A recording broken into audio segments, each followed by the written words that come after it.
Oke, Assalamualaikum warahmatullahi wabarakatuh. Jumpa lagi ya bersama saya Kak Eka Adi ya di seperti biasa ya materi kimia. Nah, sekarang kita akan mempelajari larutan asam basa. Nah, larutan asam basa ini kita akan belajar yang namanya perhitungan pH untuk pengenceran dan pencampuran larutan. Nah, yang kedua kita akan mempelajari tentang teori asam basa, yaitu tentang Bronsted-Lowry dan Lewis. Oke, teori asam basa Lewis itu kayak gimana ya, kan kita nggak tahu ya, langsung aja ya kita pelajarin di sini. Oke, yang pertama perhitungan pH untuk pengenceran dan pencampuran larutan. Nah, pengenceran larutan, misalkan ini ada sebuah larutan yang pertama, kemudian ditambahkan beberapa mililiter air. Nah, ini yang disebut pengenceran ya, karena ditambahkan beberapa air sehingga volumenya menjadi bertambah. Serta konsentrasinya juga pasti dia berubah juga ya, karena dia di pengenceran jadi konsentrasinya berkurang. Nah, jadi rumusnya apa? Jadi rumusnya itu adalah M1 kali V1 sama dengan M2 kali V2, di mana M1 itu adalah molaritas asam atau basa sebelum pengenceran ya, yang di sebelah kiri ini. Nah, M2 itu adalah molaritas asam basa setelah pengenceran. Nah, setelah ditambahkan air tentunya. Nah, terus volume 1 ya, ini volume 1 itu sama dengan volume awal ya. Nah, dan volume 2 itu adalah volume setelah pengenceran. Di mana volume setelah pengenceran ini adalah volume yang dimaksud volume 1 ditambahkan volume air ya. Misalkan di sini volume sebelumnya 20 ditambah air 30. Ya mau nggak mau volumenya jadi 50 ya. Tadi 20 ditambah 30 jadi 50, itu misalkan contohnya saja, ya kan? Oke, kita lanjut aja ke contoh soal. Nah, larutan asam sulfat 10 ml 0,05 m diencerkan dengan air sehingga volume larutan menjadi 100 ml. Nah, tentukan pH larutan sebelum dan setelah pengenceran ya. Nah, kita jawab aja nih. Nah, H2SO4 itu sama dengan 2H plus ditambah SO4 min 2, ya kan? Nah, kita harus tahu nih pengionannya berapa, valensi asamnya berapa, nah berapa-berapa, ya kan? Nah, sebelum pengenceran ini kita lihat H plus. Nah, H plus itu kan karena dia asam kuat ya, berarti M dikali A. Nah, di mana A-nya itu adalah valensi asam. Nah, konsentrasi sebelumnya itu adalah berapa nih? 0,05 molar ya, dikali valensi asamnya 2. Ya, jadi 0,05 kali 2. Jadi untuk pH-nya itu sama dengan min log 10 pangkat min 2 ya. Nah, ini pangkat dari min 2 itu jadi pH ya. 10 pangkat min 2 jadi pH-nya 2. Oke. Nah, ini sebelum pengenceran. Nah, bagaimana setelah pengenceran? Nah, setelah pengenceran ketika ditambahkan 100 ml air ya. Nah, ini rumus pengenceran ya, M1 V1 sama dengan M2 V2. Nah, di mana M2-nya itu jadi rumusnya M1 kali V1 dibagi V2 ya, tinggal dipindah ruas, ini kan jadinya bagi ya. Nah, V2 pindah ruas jadinya dibagi. Oke, dapatlah konsentrasi dari M2 itu 5 kali 10 pangkat min 4. Nah, jadi untuk H plusnya berarti M kali A, di mana A-nya itu valensi asamnya 2 ya, berarti 5 kali 10 pangkat min 4 kali 2, jadi 10 pangkat min 3. Oke, jadi pH-nya berapa nih? Karena 10 pangkat min 3 ya, pH itu kan potens dari hidrogen itu. Nah, jadi pangkat dari hidrogen, pangkat min 3 ya, jadi min 3 ketemu min jadinya plus. Jadi di sini plus 3, jadi pH-nya 3. Oke, jadi kesimpulannya, jadi ketika asam ditambahkan air, maka pH-nya bertambah ya, di mana pH air itu kan 7. Nah, jadi ketika ditambahkan air, maka pH-nya akan mendekati 7. Oke. Dan ini ada rumus praktisnya. Ya, di mana pH 2 itu sama dengan pH 1 plus log V2 dibagi V1 ya. Untuk pembuktiannya mungkin bisa dicoba di buku tulisnya kamu masing-masing ya. Oke, lanjut. Nah, pencampuran pH, pencampuran larutan, ya, berembun. Nah, campuran dua larutan yang sama. Nah, rumusnya M campuran itu sama dengan M1V1 ditambah M2V2 dibagi V total, ya kan? Nah, ini M campuran ini untuk larutan yang sama, misalkan bisa KOH dengan KOH, terus H2SO4 dengan H2SO4, intinya larutannya sama. Nah, campuran dua larutan asam kuat atau dua larutan basa kuat yang berbeda. Nah, misalkan H+. Nah, pasti di sini dikali valensi asamnya ya. Nah, karena valensi asamnya juga mempengaruhi dari konsentrasi H+. Jadi M1V1 kali valensi asam 1 ditambah M2V2 kali valensi asam 2 dibagi V total ya. Misalkan gini, misalkan HCl ditambah H2SO4. Nah, bisa menggunakan rumus yang ini ya. Kan HCl itu valensi asamnya 1. Nah, sedangkan H2SO4 itu valensi asamnya 2. Nah, bisa digunakan rumus yang ini ya. Kalau misalkan HCl dengan HCl rumusnya yang atas aja. Nah, terus sedangkan untuk OH- ya, nah di sini juga sama seperti H+, ya, di mana kan kamu harus tahu larutan itu yang bersifat asam atau bersifat basa, ya kan? Kalau yang belum tahu silahkan balik lagi ke materi yang kemarin gitu ya, bisa dilihat perbedaan asam basa. Dan ini kalau misalkan OH- di sini juga kali ada valensi basa 1 dikali valensi basa 2. Misalkan contoh NaOH dengan CaOH 2 kali. Nah, ini bisa digunakan rumus yang di bawah karena NaOH itu menghasilkan OH-, sedangkan CaOH 2 kali juga menghasilkan 2 OH-. Jadi di sini sama-sama OH- gitu ya. Bisa dengan rumus yang ini. Nah, bagaimana kalau misalkan di sini ada campuran basa kuat dengan asam kuat. Nah, larutan yang sifatnya berseberangan. Nah, sekarang kita lihat asam kuat dan basa kuat, kita direaksikan akan menghasilkan garam dan air ya. Nah, kalau asam kuat dan basa kuat akan menghasilkan garam, di mana garam yang dihasilkan itu yang berasal dari asam kuat dan basa kuat adalah garam netral ya, pasti pH-nya 7.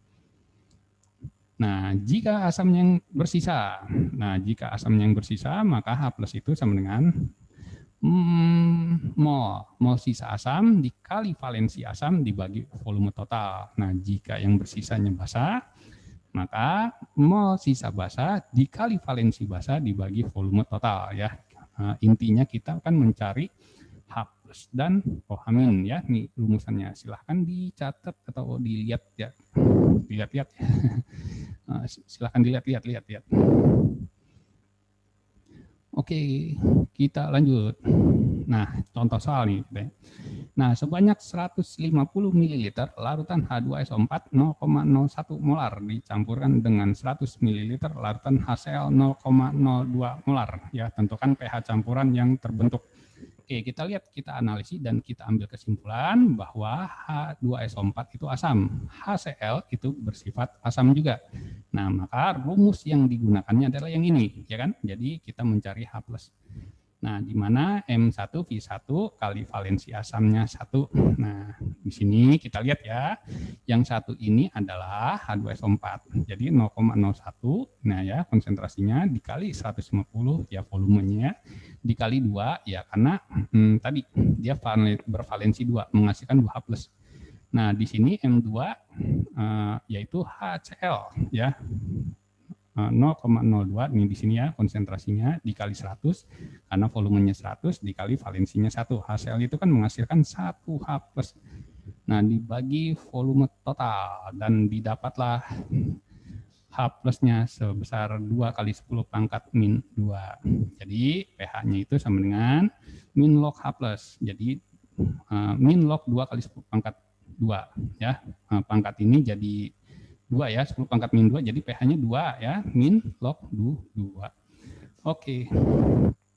Nah, untuk contoh soal yang selanjutnya. Nah, jika 200 ml larutan HCl 0,1 dicampurkan dengan 50 ml larutan KOH 0,2 molar, tentukan pH. Nah, kita lihat analisis kita amati juga. Nah, HCl ini asam, KOH ini adalah basa. Nah, berarti kita pakai rumus asam basa, pakai reaksinya. Nah, jadi kita cari molnya dulu ya. Molnya HCl itu kan rumusnya adalah molaritas kali volume, ya kan? Nah, molaritasnya 0,01, volumenya 200, berarti 0,1 kali 200 itu sama dengan 20 milimol. Nah, sekarang mol KOH-nya itu sama dengan, ya kan, ini di sini 50 ml dikali 0,2, ya kan, berarti 10 milimol, ya. Nah, kita reaksikan, dan KCl ini dia termasuk garam netral. Oke, mula-mula ya, M itu mula-mula, berarti di sini 20 dari sini, ya, ini di sini mula-mulanya 10, ya dari sini. Nah, yang bereaksi ini berarti ya salah satu yang habis, berarti KOH-nya habis ya. Nah, KOH-nya habis. Nah, kita lihat di sini ya, kalau reaksi persamaan reaksi kan kalau di produk ini dia bertambah ya, sedangkan di reaktan ini berkurang. Oke, yang tersisa siapa nih di sini? Yang tersisa ternyata HCl ya. Nah, tadi rumusnya adalah H plus itu sama dengan mol sisa dibagi volume total dikali valensi asamnya, karena HCl valensi asamnya 1 dikali 1. Oke, jadi 10 dibagi 250. 250 dari mana nih? Nah, ini 200 tambah 50. 250 ml. Jadi pH H plusnya 4 kali 10 pangkat min 2. Ya, jadi pH-nya tahu ya. Berarti berapa nih pangkat 2 ya? Berarti pangkat 2 min log 4. Oke. Aduh, napas dulu. Lanjut. Nah, sekarang kita masuk ke teori asam basa Bronsted-Lowry. Nah, teori asam basa Bronsted-Lowry ini kelanjutan dari si Arrhenius ya. Karena si Arrhenius itu agak kaku ya, di mana asam itu harus dia pelarutnya harus air. Nah, tapi di Bronsted-Lowry ini pelarutnya itu boleh bukan air juga bisa ya. Nah, tapi di sini ada definisi-definisinya di mana asam itu yang memberikan donor proton dan basa itu yang menerima atau akseptor ya, akseptor proton atau H+. Oke, kita ambil contoh. Misalkan di sini ada asam etanoat direaksikan dengan asam nitrit. Ya, sama-sama asam. Nah, tapi kan kalau dia reaksi asam basa, cari yang disebut asam yang mana, nggak bisa dua-duanya dinyatakan asam ya. Berarti kita lihat nih di sini NO2 memberikan H-nya ya, memberikan H-nya, donor H-nya ke asam asetat HCOOH ya, sehingga yang mendonorkan itu maka dia bersifat asam, maka asam nitrat ini dia bersifat asam. Sedangkan asam asetat ini asam etanoat ya. Aduh, kirain CH3 nih. Kalau CH3 COOH itu ya asam asetat ya. Kalau HCOOH itu asam etanoat ternyata. Ya. Nah, ternyata ini dia bertindak sebagai basa, walaupun dia asam, walaupun dia asam, maka kalau dia lawannya HNO3 ya, karena dia menerima H+, maka dia bersifat basa menurut si Bronsted-Lowry. Ya.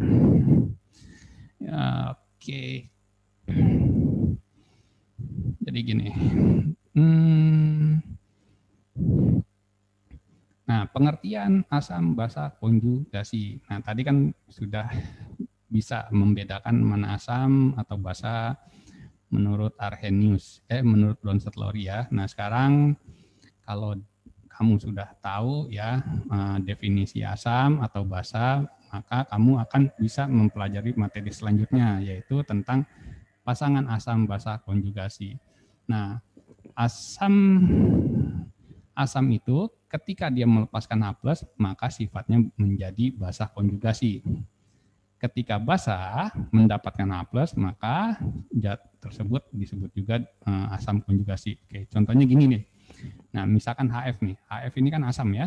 Nah, ketika dia melepaskan H, maka si F ini dia bertindak sebagai basa gitu ya. Oke, jadi F- merupakan basa konjugasi dari HF ya. HF ini asam, ya kan? Kita lihat HF ini asam. Ketika dia melepaskan H+, maka si F- ini dia menjadi basa. Ya kayak orang banyak duit lah. Ketika dia kehilangan duit, maka dia nggak bisa disebut kaya lagi ya. Kehilangan semua uangnya misalkan. Oh, jangan terlalu sadis. Nih, oke, misalkan HCO3- ya. Nah, di sini mendapatkan H+, menjadi H2CO3. Oke, berarti ini dia disebut juga basa. Kenapa basa? Karena menerima H+. Oke. Nah, tapi yang kita lihat, yang kita amati ini bukan HCO3-nya, tapi H2CO3, dan ini merupakan asam. Asam konjugasinya dari HCO3-, karena dia mendapatkan H+, ya, mendapatkan H+ yang bersifat asam, sehingga H2CO3 ini dia sifatnya asam. Asam konjugasi dari HCO3-. Oke. Nah, misalkan kayak gini, ini di sini kan belajar tentang pasangan asam basa konjugasi ya.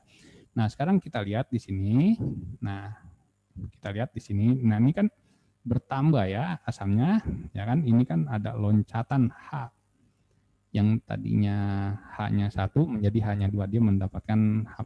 Nah, sehingga dia menjadi asam. Nah, atau kalau misalkan saya gambarnya begini gitu ya. Oke, nah di sini ada loncatan H+ nih. Set. Nah, ini di sini ada H+-nya. Ya kan? Nah, sehingga ini dia bertindak sebagai basa karena menerima H+, sedangkan ini dia bertindak sebagai basa konjugasinya. Nah, sedangkan H2 ini maka dia sifatnya asam. Ketika kehilangan H+, maka dia menjadi basa dan basanya konjugasi. Oke. Nah, teori asam basa Bronsted-Lowry yang selanjutnya. Dan ada yang namanya zat unfother atau amfiprotik. Nah, merupakan zat yang dapat memberikan maupun menerima proton. Nah, artinya zat tersebut bisa bertindak sebagai asam maupun bisa bersifat sebagai basa. Oke, asam itu kan donor proton, sedangkan basa itu menerima proton. Nah, artinya HCO3- dia bisa memberikan proton, bisa menerima proton, bisa memberi, bisa juga menerima. Nah, itu yang disebut amfoter. Nah, contoh yang memberi proton. Nah, contohnya seperti ini ya. Nah, sekarang kita lihat di sini. Nah, HCO3- ini dia bertindak sebagai asam, sedangkan ini bertindak sebagai basa. Kita cek kenapa dia bisa bertindak sebagai asam.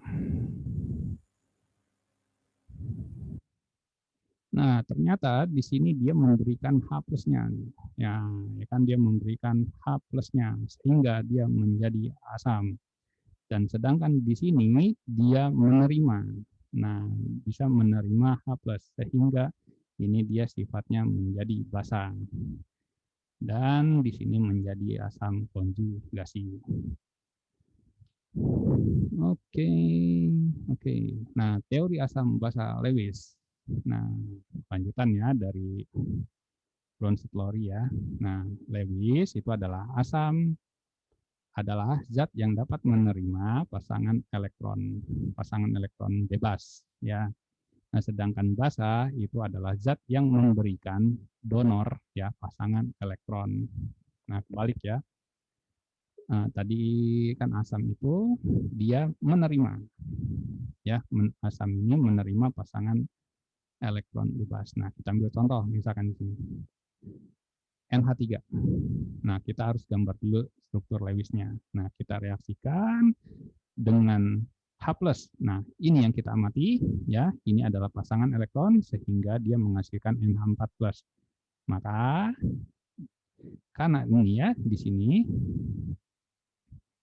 dia memberikan, maka dia terdapat satu PEB yang dapat didonorkan, maka NH3 ini bertindak sebagai basa. Sedangkan H+ bertindak sebagai asam. Karena apa? Karena dia menerima ya sebagai menerima pasangan elektron. Jadi ada memberi. Siapa yang memberinya? NH3. Siapa yang menerima? H+. Yang memberi itu adalah NH3, maka dia bertindak sebagai basa. Sedangkan yang menerima yang menerima ya, menerima di sini H+, maka nih H+-nya asam. Sorry, tadi siapa gimana? Nah, di sini NH3 ini memberi ya, memberi terhadap H+. Jadi gini gambarnya. Nah, ini jadi memberi nih. Set, ini kasih ke sini deh. Nah, ini ngasih nih. Saya kasih ya pasangan elektron bebas ke H+. Jadi yang menerima H+. Maka H+ itu dia bertindak sebagai asam. Oke, ciri-cirinya apa? Basa Lewis. Oke, ciri-cirinya basa ya pasti kalau namanya donor pasangan elektron ya pasti dia punya pasangan elektron merupakan ion negatif ya. Kalau ion negatif pasti dia kaya dengan elektron bebas. Nah, ciri asam Lewis yaitu tidak mencapainya oktet atau duplet ya dan merupakan ion positif. Kalau positif ya itu ciri dari asam Lewis. Nah, oke, kita latihan soal. Siapkan kertas dan alat tulis. Oke. Nah, gini, volume air yang harus ditambahkan ke dalam 50 ml larutan CH3COH dengan pH 3,5 agar menjadi 4,5. Oke, jadi A jawabannya 150, B 450, C 950, D 1950, dan E 4950. Oke, silahkan kira-kira apa jawabannya ya. Nah, tik, tik, tik, ting. Nah, ternyata jawabannya E. Oke, kenapa?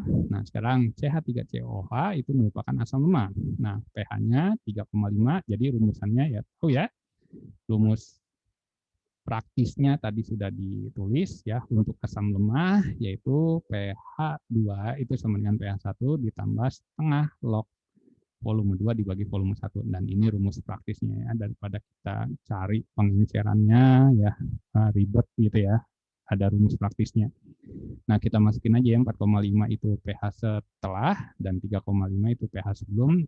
Setengah ini rumusannya, volume 2 itu sama dengan volume kan yang ditanya ya volume setelah pengenceran, sedangkan di sini volume 1 itu adalah sebelum pengenceran yaitu 50 ml ya. Oke, nah ini rumusnya seperti ini. Nah, ini di sini pindah ruas ya, jadi 4,5 dikurang 3,51. Nah, ini setengah pindah ruas jadi 2 log si 2 dibagi 50. Nah, berarti di sini kan 2 itu kan 10 pangkat 2 ya, 10 pangkat 2 kan berarti 100 ya, log itu kan pangkat.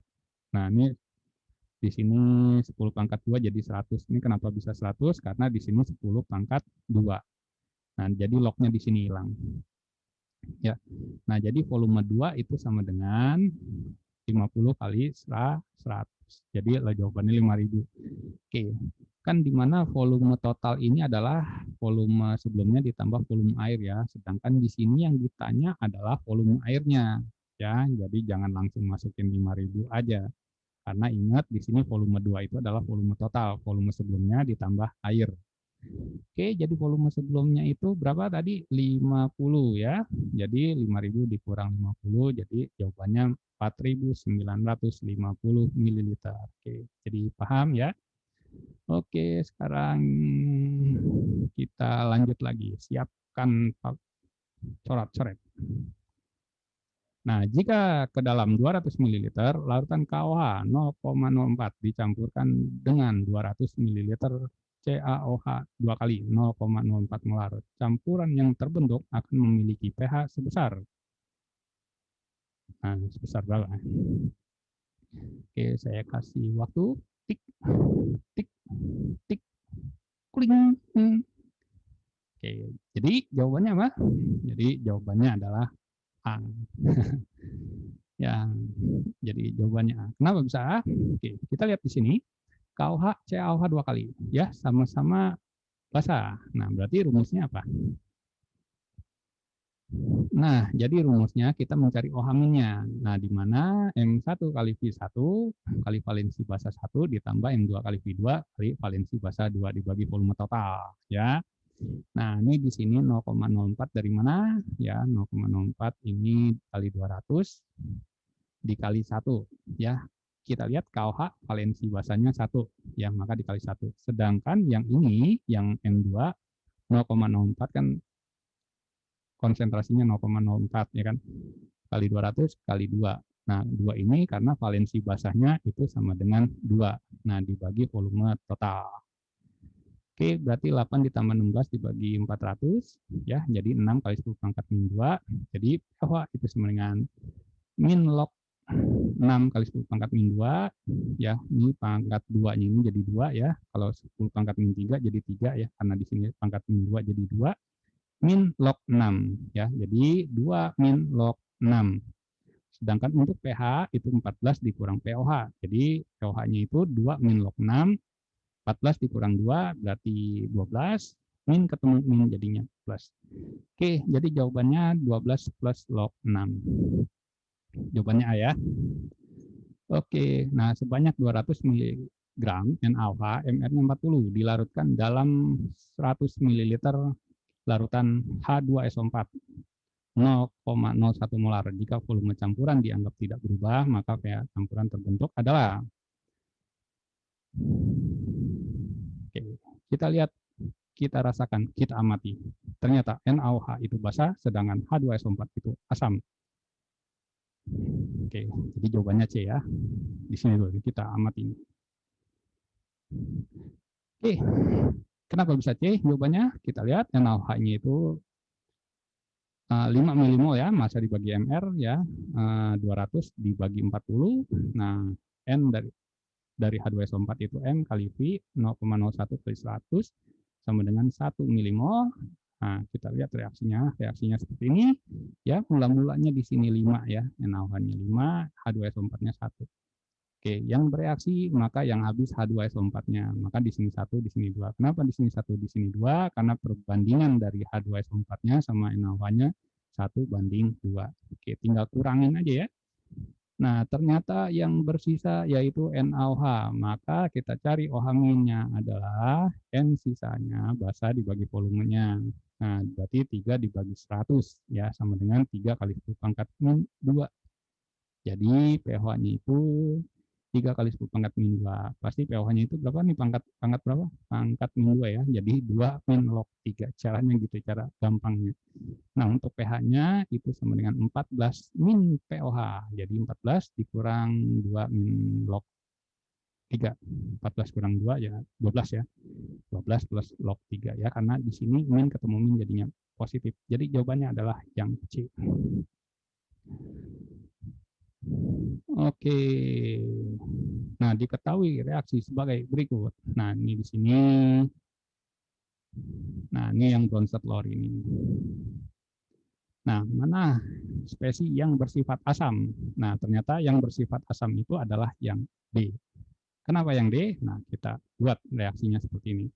Oke, yang ini yang tadi hanya 3 jadinya 2. Ya, berarti kehilangan dong, kehilangan H dong. Nah, karena kehilangan H dia mendonorkan, maka dia bersifat asam, dan ini dia menerima, maka dia bersifat basa, dan basanya konjugasi.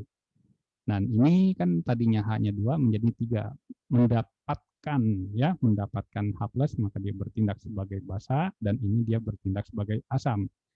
Nah, jadi yang bertindak sebagai asam ini adalah H3PO4 dan H3O+. Ya, jadi jawabannya D. Asam konjugasi juga asam. Asam ya, berarti asam ya.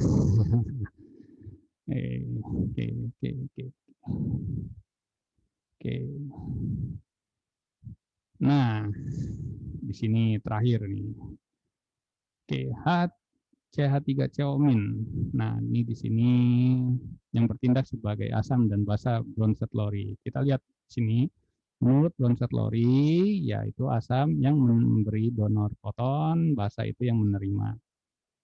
Oke, maka yang bisa bertindak sebagai asam ataupun basa yaitu yang HCO3-. Kalau dia mendapatkan H plusnya jadi H2CO3. Kalau memberinya ya cari aja yang punya H-nya ya. Syarat dia memberikan H plus ya berarti dia punya H. Karena yang punya H, HCO3 punya H, yang H3 juga punya H, H2PO4 juga dia punya H. Ya, kalau dia mendapatkan H plus, maka dia jadi NH4 plus. Kalau dia melepaskan H, jadi NH2. Oke, jadi jawabannya yang C. Oke, terakhir ya. Nah, spesies bawah ini yang dapat berperan sebagai basa Lewis kecuali. Oke, nah seperti ini. Oke, jadi jawabannya B. Kenapa bisa B? Menurut Lewis, basa adalah yang memberikan donor proton. Nah, biasanya memiliki PeB atau ion negatif. Nah, PCl itu memiliki satu PeB, PCl5 tidak memiliki PeB, Cl ini ion negatif ya, Cl ini ion negatif, Cl ini juga ion negatif, NH3 dia memiliki satu PeB. Oke, kalau yang kita buat gambar dulu. Oke, PCl3 ini dia gambarnya seperti ini. Nah di sini Cl. Nah, di sini Cl. Nah, ini di sini Cl. Nah, kenapa di sini dia? Nah, ini kan PCl3 punya yang namanya PeB. Nah, ini yang disebut PeB. Nah, sedangkan kalau PCl5 ini dia tidak memiliki PeB. Ya, kan kita tahu elektron valensi dari Cl ini dia seperti ini. Nah, di sini Cl. Nah, ini di sini Cl, di sini Cl. Nah, maka P ini tidak punya PeB. Tidak ada PeB-nya. Nah, kalau NH3 dia gambarnya seperti ini di sini aja ya, NH3. Cuman di sini oleh H, di sini oleh H, di sini oleh H. Maka dia punya satu PeB. Nah, ini yang disebut PeB. Oke, yang berarti kan yang donor pasangan elektron bebas ya, berarti yang tidak memiliki PeB. Jadi jawabannya yang B ya. Kalau ion negatif ya namanya ion negatif pasti semua punya yang namanya pasangan elektron. Maka nih kenapa nih? Ini kan punya PCl3. Wah, ini ada nih pasangan elektron nih bebas nih. Yang ini maksudnya PeB ini adalah pasangan elektron bebas untuk atom pusat ya. Nah, di sini atom pusat. Nah, ini kan atom pusatnya P. Ini atom pusatnya apa? P. Ini atom pusatnya adalah N. Oke, jadi bisa kebahas ya. Oke. Terima kasih. Assalamualaikum warahmatullahi wabarakatuh.